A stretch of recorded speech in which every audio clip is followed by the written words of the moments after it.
Welcome to KXAN News Today. Here are your Friday morning headlines. Austin Police will swear in 14 retired officers to its Reserve Officers Unit this morning. The unit was created to help APD during large events as the department deals with a shortage of staff. Later today, crews will break ground on a $30 million project in Georgetown. The project will eventually connect Sam Houston Avenue with State Highway 29. Officials say the construction should be complete by the summer of 2026. Big Tex is getting ready to say howdy to visitors this morning in Dallas with the State Fair of Texas getting underway today. It will last until October 22nd. And will it be a nice day for the State Fair? Up in Dallas. Up in Dallas and right here in Austin. What can you expect? Meteorologist Nick Bannon is here to answer those questions. Yeah, it should be a dry start to the fair today, a very warm start to the fair, and a warm day for us here in Central Texas, too. Let's start you out right now in South Austin at the Lady Bird Johnson Wildflower Center, where we're at 72 degrees under a clear sky. You can see temperatures mostly in the mid-70s across the area. Don't be surprised if these numbers drop a few more degrees and we get some upper 60s outside of Austin here by the time we hit 7 o'clock. Clear skies on clouds and radar. I expect the next few hours as you're trying to get out the door, it'll be clear to then sunny once the sun is up. 74 at 5, dropping to 72 at 7, and then by 9, sunshine and 76 degrees. Coming up in First Warning Weather, we actually have a lot to talk about today. Not just the warmth for days and these spotty little rain chances that start to creep in this weekend, but finally, it looks wetter and cooler as we head later into next week. We'll track that rain and the temperature drop. Thank you so much, Nick. As the city of Austin decides how to fix problems at its animal center, one family says there's something missing from the conversation, the human side. They say a dog adopted from the municipal center mauled their 6-year-old daughter in December of 2021. That child was delivering Christmas cookies when the family says a neighbor's dog attacked her. And they talked to KXAN's Grace Reader about why now is the time for change at the animal center. After an audit was released this week detailing issues at the Austin Animal Center, one family is hoping the recommendations made in it are taken seriously. The Del Rio family filed a lawsuit against the city of Austin last year, saying the shelter adopted out a dangerous dog. That dog later attacked their 6-year-old daughter, who was out delivering Christmas cookies. She had extensive injuries, multiple skull fractures, severe head lacerations, degloving head skin injuries. The city of Austin called the incident detailed here unfortunate and said it happened 16 months after the dog was adopted out. They added, quote, if someone requests a dangerous dog designation and the dog meets the state standards for dangerous, we use a third-party hearing officer to hear and decide the case. The family believes the shelter is pressured to release dangerous animals to hit its set no-kill rate, 95%. The idea that there's an arbitrary number or percentage that is going to be set without actually looking at the animals that you have in your custody or care, we think is a bad idea. And it's that idea that led to this dog not being euthanized earlier. That no-kill rate is the same policy the recently released audit of the shelter targets, saying it hurts the shelter's ability to humanely care for animals, asking, quote, is the city interested in providing humane care that meets the needs of the animals and community they serve, or is the city more interested in maintaining the 95% live release rate for the prestige and accolades it receives? KXAN asked every active city council member if they would consider revisiting that policy. Only Councilmember Mackenzie Kelly would go on record saying she's open to exploring suggestions. Grace Reader, KXAN News. Austin City Council members on the Audit and Finance Committee were presented that audit on Wednesday. Many had harsh criticism for the leadership at AAC. We have details on that hearing and the audit over at KXAN.com. Going in depth, Austin's no-kill policy was created in 2010. Back then, leaders said the rate of animals who made it out of shelters alive was only around 45%. The standards for that policy were bumped to 95% in 2019. Advocates said it made Austin a safe haven for animals in a state where animal outcome rates are low. More money is going to Ukraine, with the U.S. House overwhelmingly approving $300 million in new aid for Ukraine.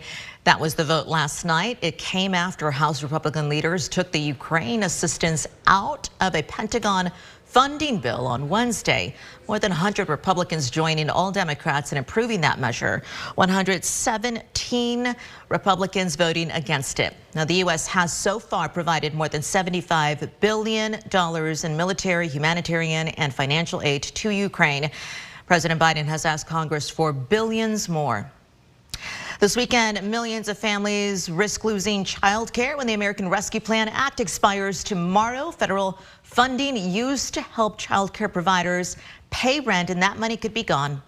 It's estimated this would affect 3 million children across the country and 300,000 kids in Texas alone. The American Rescue Plan Act in 2021 included $24 billion for child care.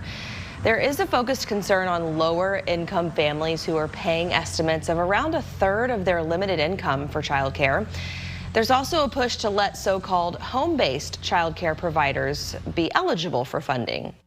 Because so many families also are relying on the more informal childcare settings, family, friend, neighbor care, that Congress also needs to ensure that home-based providers are eligible for federal funding and require, companies maybe that receive federal grants to provide childcare for their workers. A group of Congress members are pushing for more funding, introducing an act to provide $16 billion every year for the next 5 years. Some Republicans in Texas want one of their own party leaders out. Why they are coming after Dade Phelan. And how Austin families are meeting their basic needs with taxpayer help. Good morning. Happy Friday. You've made it. Hopefully you have something fun cooking for the weekend and that your day's off to a good start. It is 4:39 on this Friday morning. Texas Republicans are promising revenge against one of their own party's top leaders. The state party voted overwhelmingly this week to call for Texas House Speaker Dade Phelan to resign or face an election challenge. The party cited the House's impeachment of Ken Paxton as one of their grievances. They also condemn his bipartisan appointments of 9 Democrats to chair House committees, and they accuse him of undermining conservative priorities. Lawmakers will be back for a special session on education funding in just a couple of weeks. And the state's party leader says Republicans should remove Phelan if he doesn't step down. He's been an absolute disgrace as Speaker, killed bills like school choice, appointed Democrats to leadership positions, effectively giving up our Republican majority voluntarily. I think there will probably be public moves to vacate the chair in special session and beyond. Speaker Phelan is a 4-term Republican representing Beaumont.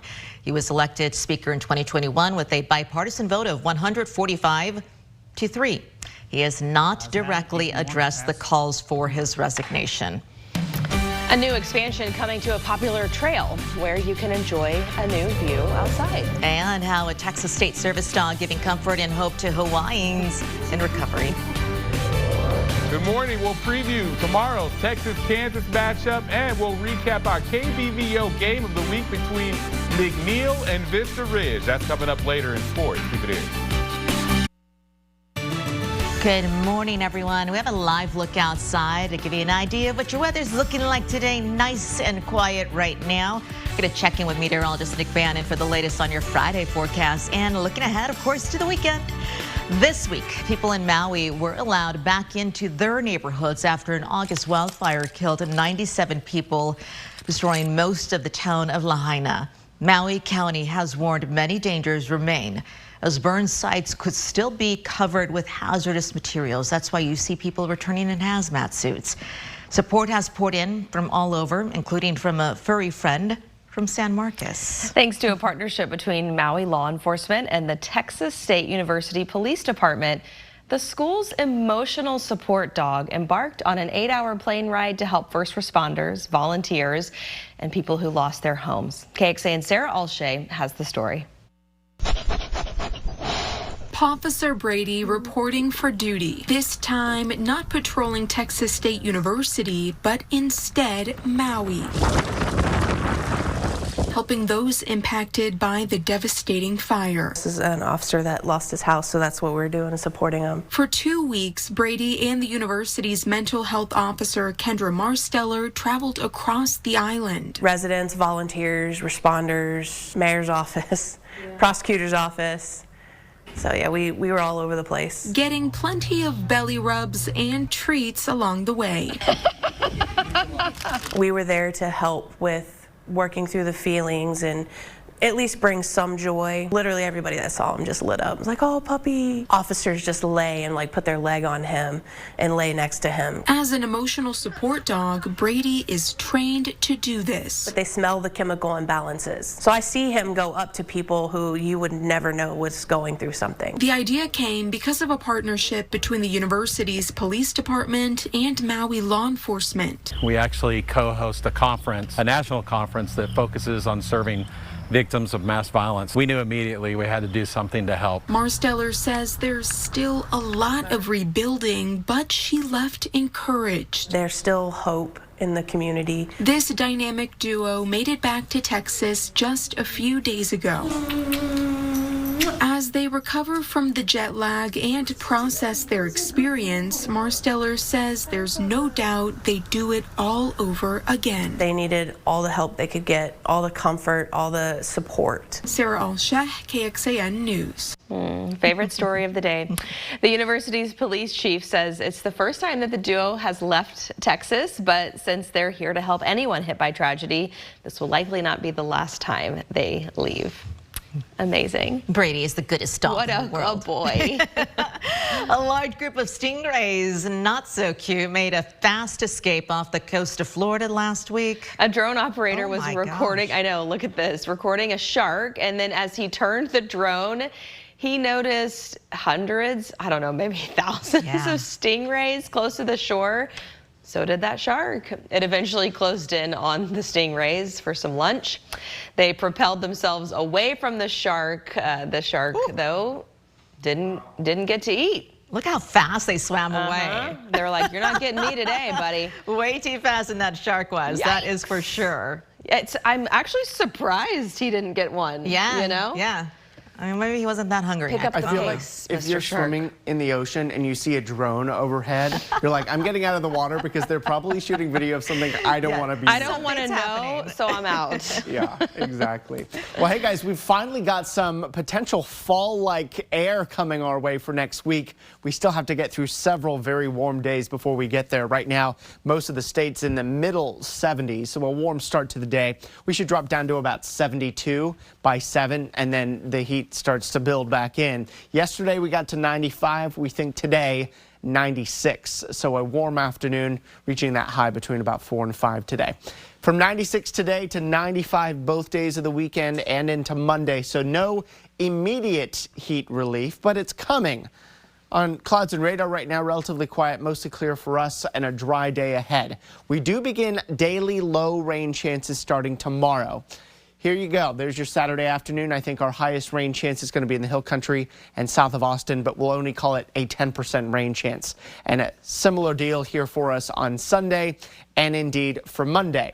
Our rain chances rise just slightly here on Tuesday. Hill Country and southwest of Austin, call it a 20% rain chance. But things really start to kick up. Second half of the day on Wednesday, increasingly wet. As a cold front approaches, it gets rainier and stormier for us, and this rain carries through as we head into at least the first half of Thursday through the middle of the day before the rain clears late in the day. How much rain are we looking at over the course of the next 7 days through Thursday evening? This particular model, the American, gives us about a ½ inch to 1.25 inches. But the European computer model that honestly picked up on this rain and cooling trend earlier than others is wetter, 1 to 3 inches with some isolated higher amounts. So things are boding well for next Wednesday, Thursday. For today, though, mostly sunny, very warm, a high of 96, but plenty of sunshine. There are those low rain chances through the weekend and into Monday. Rain chances picking up a little bit Tuesday. Wet Wednesday, Thursday, but look at that. By Thursday, high temperatures no longer in the 90s, instead the 80s. Nick, thank you. A couple has filed a lawsuit against Disney World claiming a water slide caused the wife to suffer a painful bodily injury that caused severe damage. This is a lawsuit that focuses on the slide featuring a near vertical 5-story drop without a raft or tube. The complaint says the woman became airborne near the bottom where she hit standing water. The lawsuit says she suffered damage to her internal organs. She and her husband are suing Disney for more than $50,000 now. More Austin families could soon experience some financial relief. Austin City Council recently approving more money for the city's guaranteed income program over the last year, with 135 Austinites getting $1,000 per month, no strings attached. It's primarily paid for by tax dollars. KXAN's Blake Devine checks in on families only to learn many more could soon get help. My oldest wants to do cosmetology. As a mother of 5 living in Austin, I mean, I'll get permission and talk to them. Times have been tough for Taniqua Brewster. It was very tough. It could get hard sometimes. My kids they're not little kids, they're older kids. So school starting, they want extra things. They're expensive, obviously. But her burden eased up after she was picked to participate in Austin's Guaranteed Income Pilot Program, receiving $1,000 direct deposits each month. My family was actually one of the families that was chosen for that. This provided Brewster a lifeline in April when she was stuck, sick in the hospital for 8 days. Racked up lots of insurance bills, lots of medical bills, medical expenses, and that money was just there right on time because it helped me to pay some of that down. It helped me to buy medication that I would not have been able to afford. The pilot program is put on by Up Together. The reality is that that's giving people the headspace to think through long-term goals, how they might want to improve their health, their education, get a new job. They say it's been a big success. Thank you, and thanks for reminding me. And Austin City Council sees the same after approving an additional $1.3 million to put in place a new guaranteed income program. At the beginning, this was such a radical idea, and now we're seeing how the Austin community is really embracing it and taking care of the Austinites. The final paychecks for this program arrived in August. Especially for the boys. But Brewster is thankful that it gave her time to prepare for the future. I started a trade program that helped me to become a leasing agent, and so I have been fighting advocacy for tenants' rights. Blake Devine, KXAN News. Councilmember Vanessa Fuentes told KXAN the program will continue for 1 more year. People will still get $1,000 per month, but this time only 85 families will be chosen. The city is using a little more than $1 million to fund it. Austin is the first city in Texas to use taxpayer dollars for a guaranteed income pilot program. San Antonio and El Paso County have also worked with Up Together, but according to the group, they used federal stimulus dollars and donations. This is KXAN Sports, brought to you by Thomas J. Henry. Good morning. For the first time ever, Texas will face a ranked Kansas Jayhawks team in at 4-0. The Jayhawks are most certainly for real. In fact, this is the first time in over 100 years they've started back-to-back seasons 4-0. Yep, that's right. Over 100 years. Both of these teams have high-powered offenses that were on full display last week. The Longhorns put up 38 points while shutting down Baylor on the defensive side of the ball. Kansas has plenty up their sleeve on offense, and that showed in their 38-27 victory over BYU. So you bet tomorrow will be a big-time game. The ball games, become seems like more significant, more importance. And so to play Saturday here at DKR in a top 25 matchup, 2 undefeated teams, this is why we do what we do, right? This is why we work as hard as we work all off season. This is why, training camp is what it is. This is why you try to, have a tough non-conference schedule to prepare for ball games like this. Should be a heck of an environment. Looking forward to getting back to DKR with our fans. They were tremendous last week on the road at Baylor. I know they'll be fired up here to be at DKR. High school football, undefeated Vista Ridge going against McNeil on KBVO last night at the Palace for our game of the week. First quarter, no score. Vista Ridge's Jackson Arnaud to James Hester for the first down and more. Vista Ridge would complete that drive with a field goal to take a 3-0 lead. They score another field goal to go up 6-0. Then Keegan McBride coming up with the interception for McNeil with the ball out of the air right there in Vista Ridge territory. So setting up McNeil nicely. 3rd and 21. McNeil calls for some little trickery. A hook and ladder leads to a Josh Gayden touchdown. 7-6, McNeil, and that would be the only touchdown of the game. McNeil holds on to beat Vista Ridge 7-6. Lassa faced off against Crockett at House Park last night. Derek Lewis, a former NFL player, on the sidelines leading Lassa. First quarter, Roman Edwards scrambling around a pass, and he fires it, but it's intercepted by Crockett's A.J. Phoenix. That would lead to a Crockett touchdown. Then a little later, Crockett's Cameron Dickey with a nice move here, and he's got nothing but green grass in front of him. He scores on the touchdown run. Crockett dominates in this one, winning 56-0 over Lassa. Westlake will take on Del Valle tonight, starting at 7:30. You can catch the action streamed live on KXAN.com. And finally, NCAA soccer. Texas hosted West Virginia last night, came away with no points in the standings because the match ended in a scoreless draw. But Texas volleyball defeated BYU in a top 10 matchup, 3-1. They'll play BYU again at Gregory Gym tonight at 7 o'clock. That's it for sports. Let's go back over to you. Exciting weekend of football. Okay, for those listening on the KXAN Today podcast, thanks for joining us. Here's what else we're tracking in the 5 a.m. hour of KXAN Today.